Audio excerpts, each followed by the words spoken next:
What is the Ramadan? How should we spend it? And what is the reward for completing it? Today I would like to discuss about virtues of Ramadan.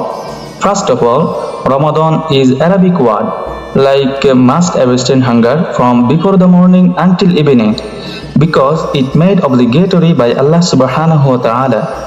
And Almighty Allah said in the Holy Quran, Ya ayyuhalladhina amanu kutiba alaykumus siyam. Kutiba, it means furiza. Allah subhanahu wa ta'ala said, O believers, fasting is prescribed for you, like it's obligatory or compulsory.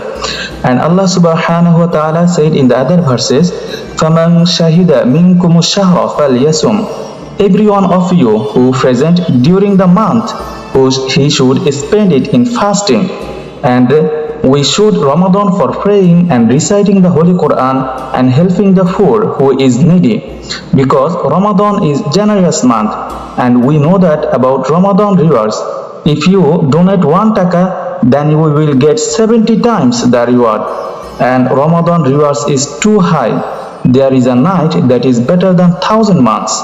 Allah subhanahu wa ta'ala said in the Holy Quran in Surah Al-Qadr, إِنَّا أَنزَلْنَاهُ فِي لَيْلَةِ الْقَدْرِ وَمَا أَدْرَاكَ مَا لَيْلَةُ الْقَدْرِ لَيْلَةُ الْقَدْرِ خَيْرٌ مِّنْ أَلْفِ شَهْرٍ. This night, Laylatul Qadr, is better than 1,000 months.